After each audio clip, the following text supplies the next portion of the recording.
vamos a ver desde niños, jóvenes, adolescentes, personas adultas mayores, mirar esas obras maestras.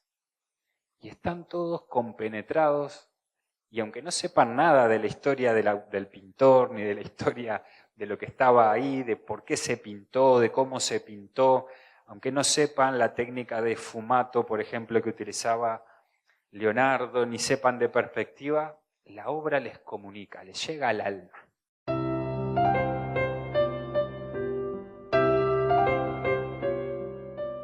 Hermosa presentaciones, hermoso poema. Y vamos a comenzar a charlar un poquito entre actuación y actuación para ver si podemos enriquecernos, podemos reflexionar sobre el arte. Y lo primero que podemos preguntarnos es ¿qué es el arte? Y es algo complejo de definir. Podríamos tomar una definición de diccionario como está aquí. Y básicamente podemos estar de acuerdo que el arte es la capacidad de manifestar, de transmitir, de comunicar. Y claro, ¿cómo podemos comunicar a través del arte? De muchas maneras.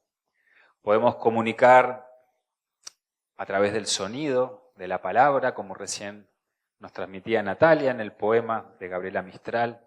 Podemos transmitir a través de un instrumento musical, como las guitarras que estaban sonando, pero también podemos transmitir a través de la actuación, a través de una pintura, a través de una obra, una escultura, y también podemos comunicar a través de la acción. Pero el arte, ¿qué buscaría desde el punto de vista filosófico transmitir, comunicar? Bueno, primero que nada, deberíamos entender de que si buscamos comunicar, esto quiere decir que el mensaje tiene que llegar.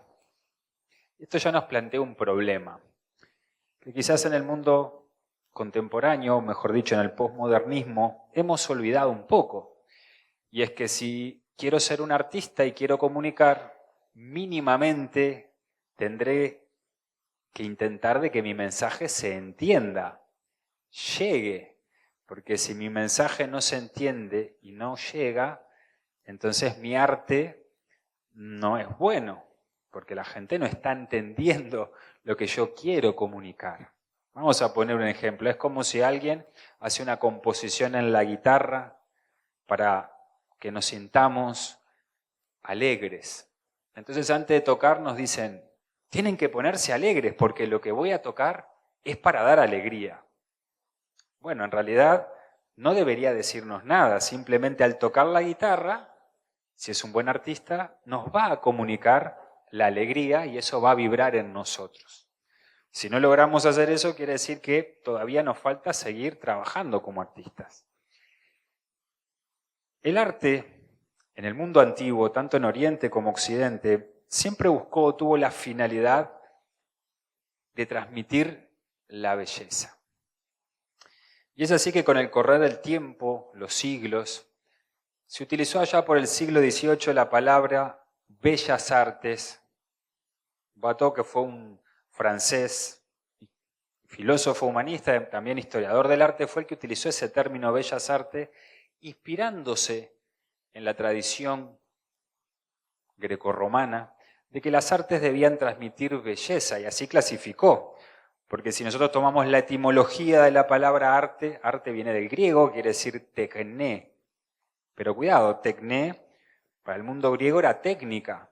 Entonces existiría el arte de la medicina.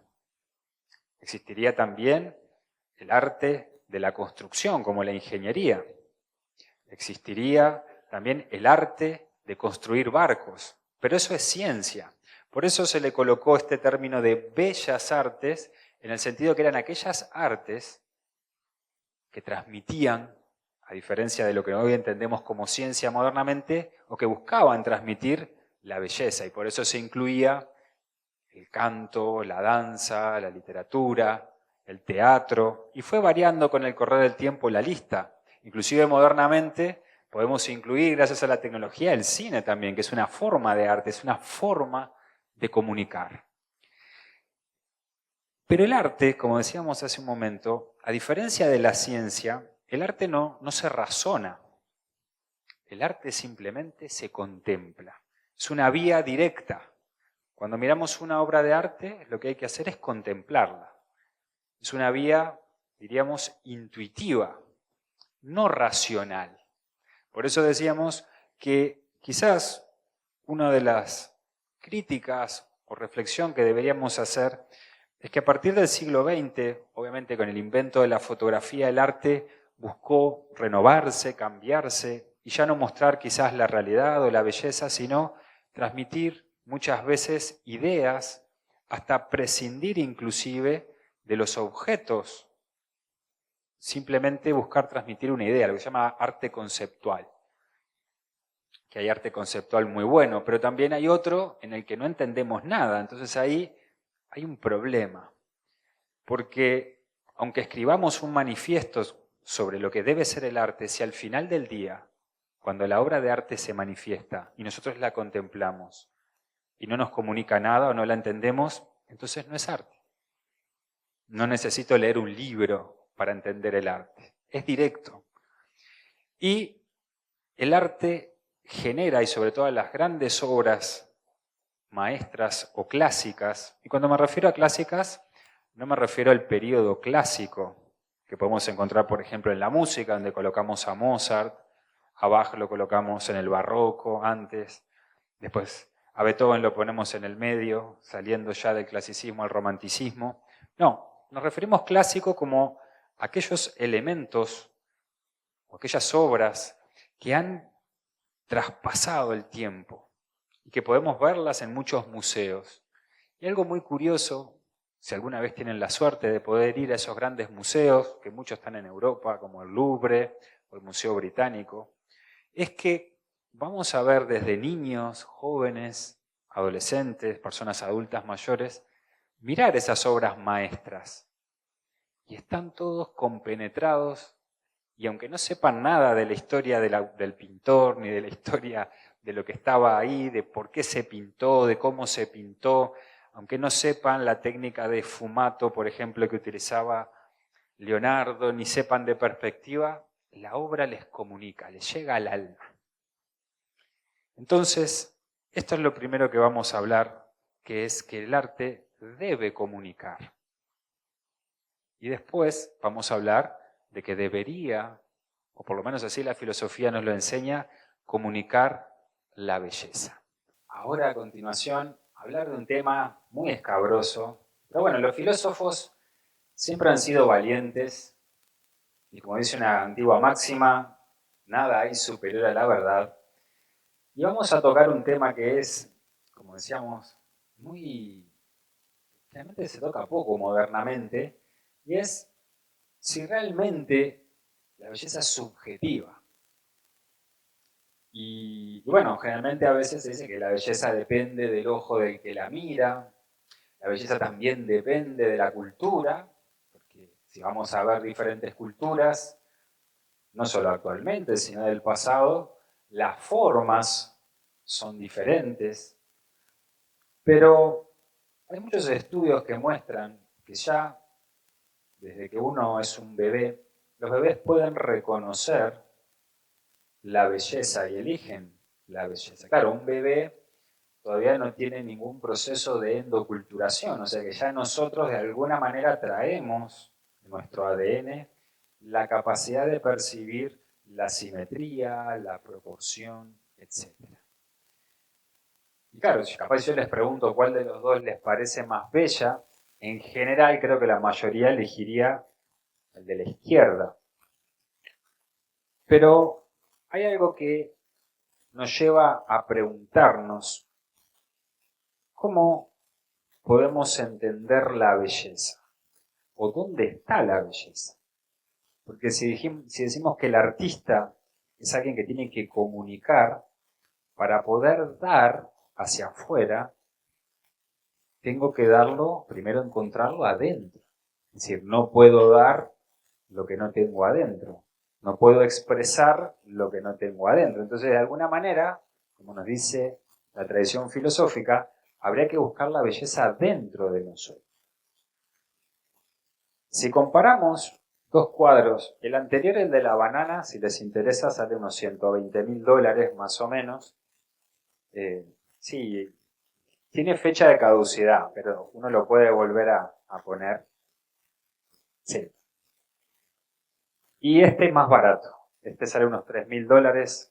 Michael Mayer es un pintor alemán, tiene su página web, así que si quieren también lo pueden ver. La Gioconda es más difícil porque está en el Louvre.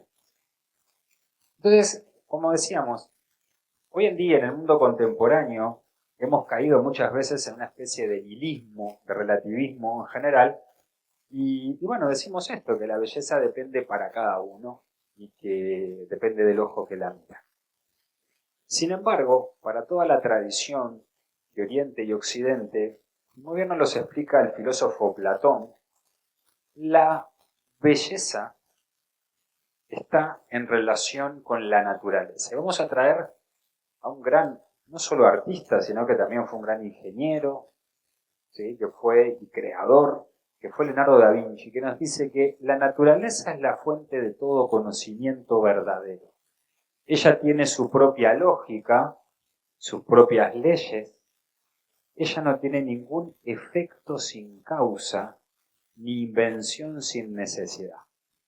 O sea que la naturaleza es la mayor fuente de inspiración para todos los artistas. Y la pregunta es, ¿cómo se expresa la belleza? Tomando palabras de Platón, en el mundo sensible, en el mundo de los sentidos, en el mundo de la materia. Se expresa matemáticamente. Se expresa a través de proporciones. Hoy sabemos que nuestro universo tiene muchas proporciones, entre ellas una muy famosa que es la proporción de los fractales, es decir, proporción es relación. A través de un pequeño patrón se repite y eso está presente desde las mareas, en una formación geológica, en los vegetales, en las galaxias, dentro nuestro sistema nervioso, nuestro cerebro es fractal. Desde una pequeña forma se repite, no igual, pero sí análogamente. Todos recordarán los caleidoscopios, cuando uno miraba y giraba, eso es fractal, ¿no? Que hace formas y se repiten. Y vamos a encontrar en el arte muchas representaciones fractales. El arte de la India, por ejemplo, en sus templos tiene muchas características fractales. Pero sin duda hay una proporción que de alguna manera misteriosamente está en relación con el ser humano y que la percibimos, que es la proporción áurea o número de oro, o número divino, que está presente en muchas partes de la naturaleza, pero sobre todo también está presente en el ser humano. Y si bien daría para hacer toda una charla de proporción áurea, vamos a explicarlo muy rápidamente. Si tomamos un segmento, una línea, y la quiero dividir en proporción áurea, la puedo dividir a la mitad, pero eso no sería un segmento áureo. Tengo que dividirla de la manera que el segmento mayor, cuando lo divido por el segmento menor, me da un número áureo que es un número irracional 1,618 y sigue. Pero a su vez, esta característica es que si tomo todo el segmento general y lo divido por el segmento más grande, también me da el número áureo. A partir de esto podemos construir, ¿sí?, un rectángulo áureo y también espirales áureas, etc. Que como vemos está en toda la naturaleza.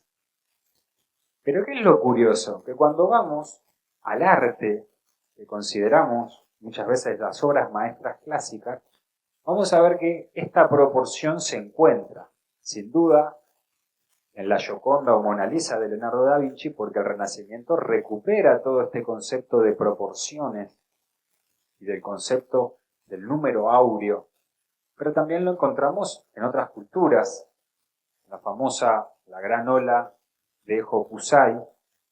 Dicho sea de paso, podemos ver que La noche estrellada de Van Gogh está un poquito inspirada en la ola, ¿no? Es anterior. Pero esto no solamente está en la pintura, está también en la arquitectura. Se murió nos quedamos sin...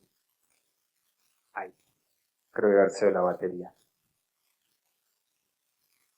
Entonces vamos a encontrar que tanto el Taj Mahal, por ejemplo, de la India, en Egipto, en Grecia, por supuesto, el Partenón, vamos a encontrarlo también en la escultura. Ese es un Buda que es muy grande, enorme, está en la provincia de Kamakura, provincia donde los samuráis abrazaron la filosofía zen, y también la escultura, por ejemplo, de el David. Entonces vemos que detrás de diferentes formas, porque son civilizaciones, culturas diferentes, vemos que hay patrones detrás de ellas. Y esos patrones son la proporción áurea, entre otras proporciones. O sea que la belleza está en relación con relaciones matemáticas, aunque parezca mentira. Y esto no solo pasa en la pintura, la escultura, la arquitectura, también pasa en la música. La música está llena de matemáticas. Yo tomo la guitarra, y si uno fuera un luthier, que es aquel que construye instrumentos musicales, tiene que tener mucho cuidado de que cada parte esté matemáticamente en el lugar correcto, porque si yo corro un poquito, ya no da la nota. Es un instrumento que está fallido. Si voy a cantar, pasa lo mismo. Me faltó, perdón, en América también, ¿sí? Por supuesto que está también en la famosa Catedral de Notre Dame, como está acá. Vamos a la siguiente. Y, por supuesto, en Egipto. Y Leonardo, que me había olvidado de decirle, en su famoso, que lo conocemos como Hombre de Vitruvio, que era la portada de una obra que era de Luca Pacioli, que era un matemático, él hace esta portada para esa obra que trataba de la recuperación de la proporción áurea y número de oro que fue tan famoso en el Renacimiento. Pero les decía que lo matemático también está en el canto y en la música. Cuando nosotros hablamos de ritmo, melodía y armonía, son elementos matemáticos. Si se está tocando una melodía y la percusión se adelanta o se atrasa, pierde el ritmo, ya se rompe la belleza de la pieza que se está tocando. De la misma manera que si nuestro corazón entra en arritmia, hay problemas en nuestro organismo, porque el ritmo no es un invento de la música, el ritmo está en la naturaleza, los ciclos de la naturaleza. La melodía lo mismo, para poder llegar a la melodía y cantar en el tono, tengo que llegar a ese tono. Si me paso un poco más arriba o un poco más abajo, desafío. Y cuando hago una armonía con varias voces, lo mismo. Donde uno se vaya un poco de tono, uno hace automáticamente, ¡ah! ¡Qué feo! Desafinó, decimos. Y entonces, esto es lo curioso. Dijimos hace un momento que el arte era contemplación de la belleza, era intuición. Pero detrás del arte hay una ciencia también. Está en relación con las matemáticas. Por tanto, la belleza se transmite matemáticamente en el mundo sensible. Pero no solamente debemos quedarnos en lo sensible, en lo concreto, porque hay también belleza no solo en el canto, no solo en la música, no solo en un poema, sino lo más importante es qué es lo que transmite esa música, qué es lo que transmite ese poema, qué es lo que transmite esa escultura o esa pintura. Porque así como hay belleza física, que lo relacionamos con las matemáticas, hay belleza también en las emociones, en los sentimientos, en los valores, en los pensamientos. La generosidad es un sentimiento bello. Entonces, si logro, imagínense, expresar la generosidad, el valor, el amor, a su vez, con una forma matemáticamente bella, entonces será un gran canal de belleza. Como escuela de filosofía a nivel internacional buscamos es transmitir la importancia de por qué es importante que haya arte en nuestra vida. ¿Por qué es importante que nos rodeemos de arte y por tanto, tomamos la tradición filosófica, busquemos rodearnos de belleza? Porque el arte, como decíamos, desarrolla nuestra parte intuitiva, creativa. Y si aprendemos arte desde niño, mucho mejor. Y sabemos por la neurociencia que si no aprendemos arte en los primeros años de nuestra infancia, a medida que vamos creciendo, cada vez hay determinadas facultades que se nos van, diremos, atrofiando. O sea que si ya no entonamos de niños y de jóvenes, ya después de mayor es difícil que logremos entonar.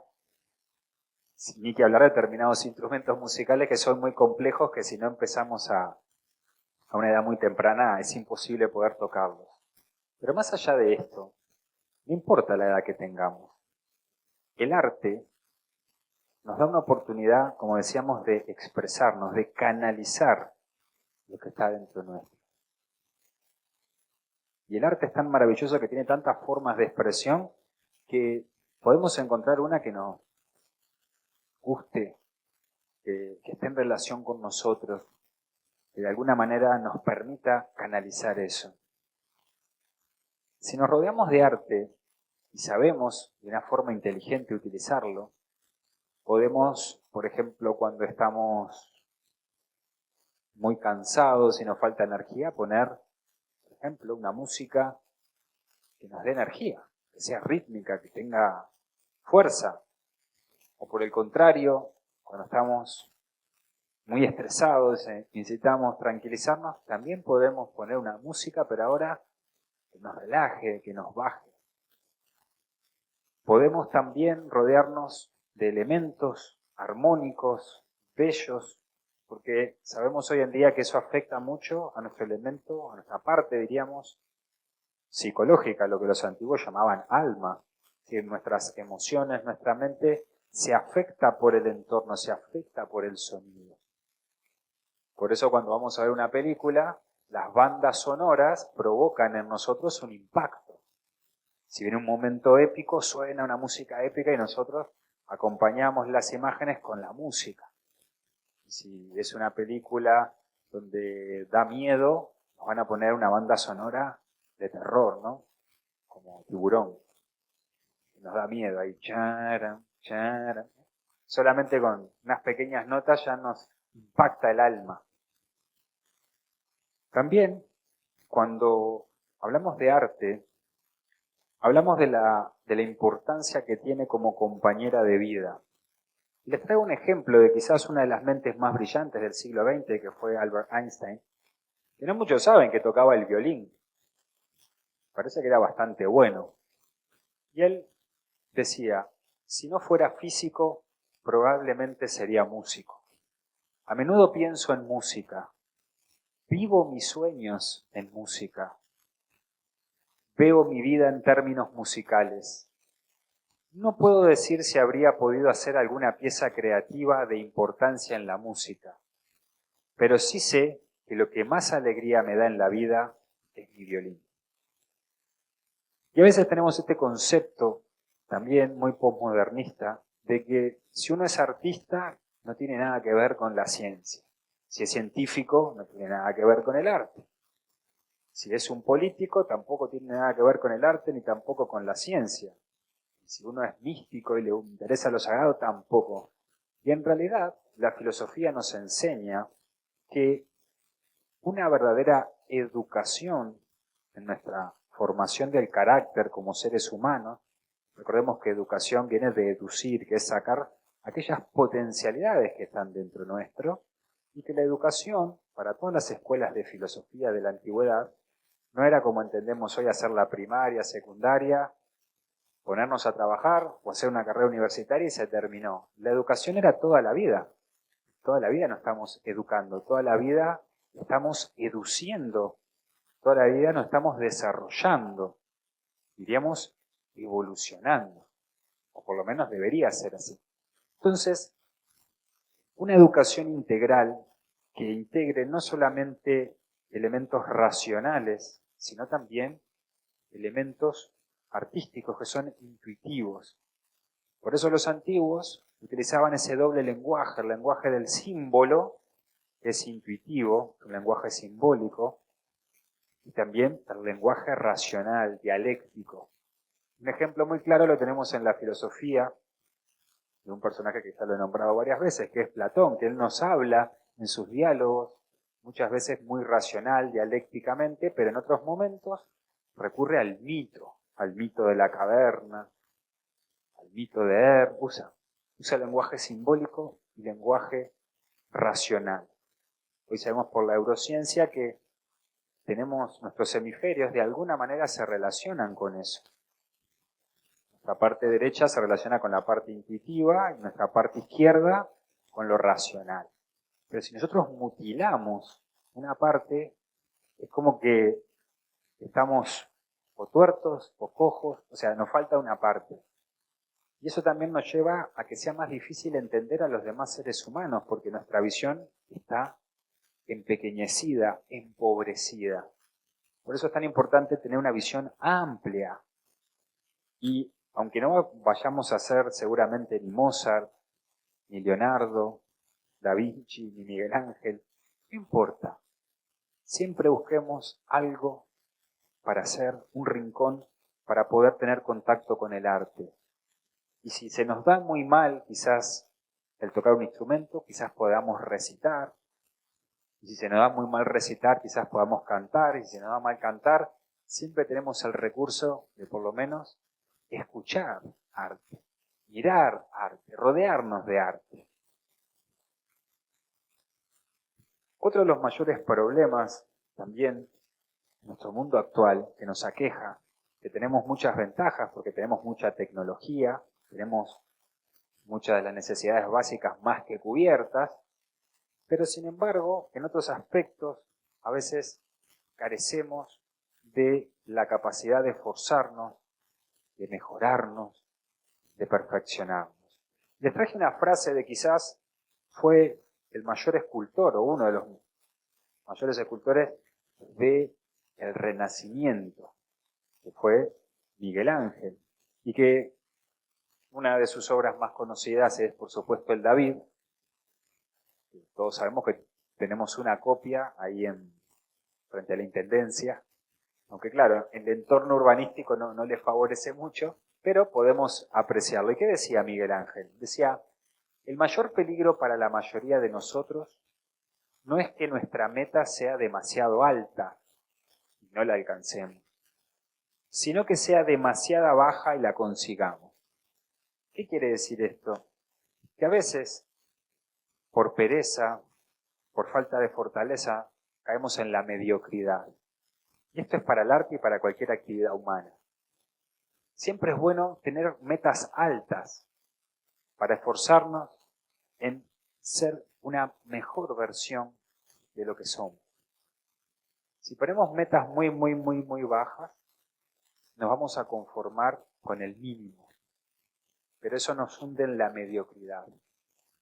Debemos buscar aquellas metas, o como diría Platón, aquellos arquetipos que son altos, aquellas estrellas, en donde nos esforcemos cotidianamente en buscar esa perfección, esa belleza, aunque no lo consigamos en toda la vida. Como decía también un proverbio samurái de Japón, de que la perfección es una montaña inescalable, pero que debe ser escalada todos los días. Porque eso nos impulsa hacia adelante y nos mantiene sobre todo vivos, nos mantiene en movimiento. Y la vida en la naturaleza y el universo es movimiento. Es como el agua, si no fluye, se estanca y lo que se estanca se pudre. Esto es una enseñanza muy importante. No se trata de ser inconformista y que nunca estemos conformes, sino se trata de entender que el ser humano, como enseñaba la filosofía en la antigüedad, no es una creación divina, como muchas veces se entiende la religión. Tampoco es un animal inteligente, como muchas veces lo consideramos en una visión moderna, sino que el ser humano es una conciencia en evolución. Y cuando hablamos de evolución, No hablamos de evolución en el sentido de adaptación al medio, como lo utilizamos normalmente a nivel científico, de la evolución de las especies, sino evolución como ampliación y profundización de la conciencia. Llegar a eso que nos dice Saint-Exupéry en El Principito, poder entender que lo esencial es invisible a los ojos. Y eso es lo que el arte quiere transmitirnos, algo que está invisible. Fíjense que cuando queremos describir un sentimiento, no puedo describirlo con fórmulas matemáticas. Tengo que recurrir al arte, inclusive a veces a la poesía, porque lo que es conmensurable, medible en lo concreto, no es suficiente. Es otra dimensión, es otro nivel. Por eso es tan importante que nos eduquemos en el arte, que nos acerquemos al arte. Y no importa cualquier tipo de arte, pero empezar a conocer y de forma natural empezar también a educarnos en nuestros gustos. Porque a veces confundimos nuestro gusto personal con lo que es bello. Pero esto es como la comida.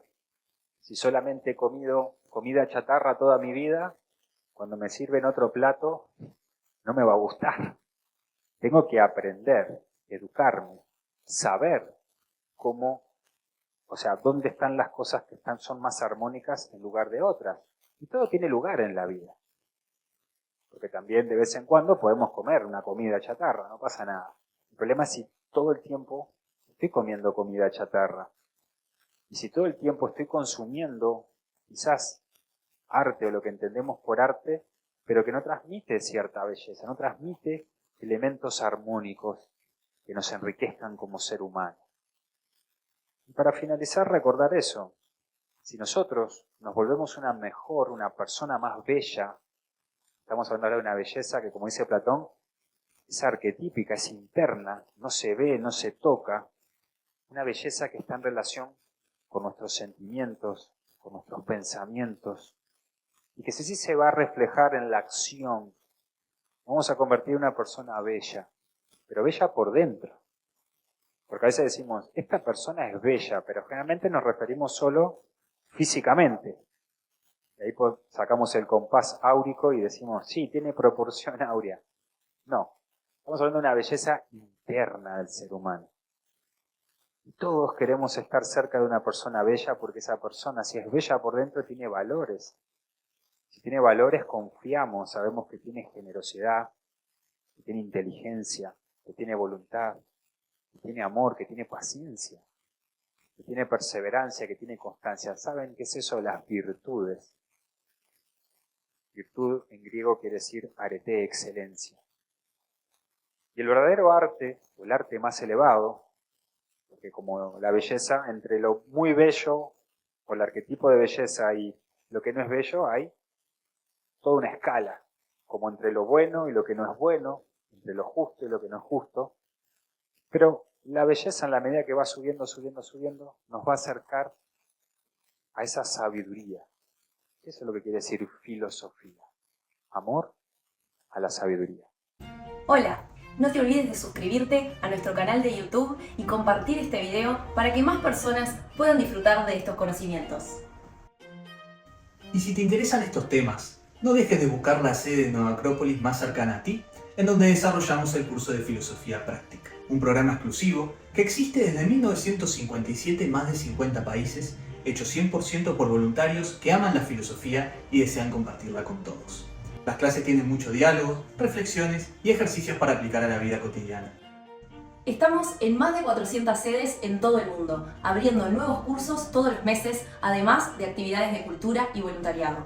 En Uruguay estamos en Montevideo y en Colonia. Abajo en la descripción puedes encontrar los links para anotarte a nuestras charlas y cursos. ¡Nos vemos! ¡Hasta pronto!